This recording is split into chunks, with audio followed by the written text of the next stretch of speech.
Avant un nouveau journal, un peu de culture, une exposition. Vous allez peut-être pouvoir y aller en ce 1er mai, jour férié. Ça se passe à la Philharmonie de Paris. Une exposition sur la musique électronique, de Kraftwerk à Daft Punk, évidemment. Plongé dans cette culture underground devenue incontournable. Alexandre Chauveau et Dorothée André Micolon l'ont visité pour vous.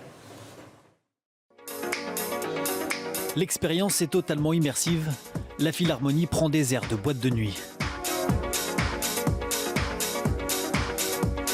De Kraftwerk à Daft Punk, la scénographie de l'exposition est hypnotique. Le visiteur vibre au rythme des battements musicaux et des effets visuels transcendants.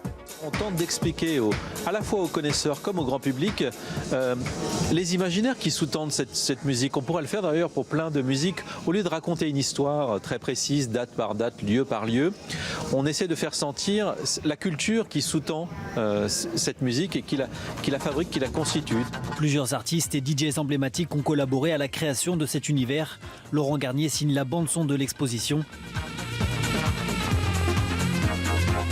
Jean-Michel Jarre présente lui un studio imaginaire issu de sa collection personnelle de synthétiseurs.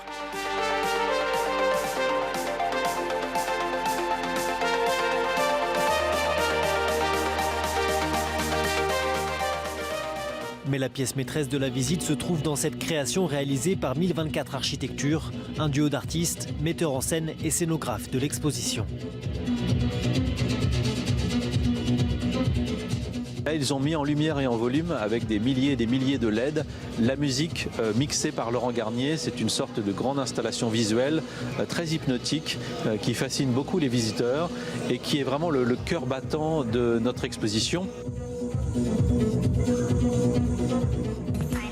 Enfin, comment passer à côté des inévitables Daft Punk, pionniers de la musique électronique en France? Le duo a également innové en matière d'esthétique en jouant casqué et occupe une large partie de l'espace imaginaire et utopie.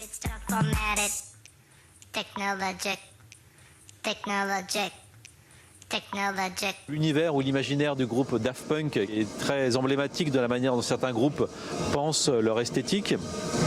Et les grands imaginaires, ça peut être aussi l'abstraction géométrique qu'on retrouve dans les pochettes, dans les clips par exemple, ou la question du masque, qui est aussi un usage qu'on trouve à la fois chez des groupes très radicaux et des groupes beaucoup plus populaires.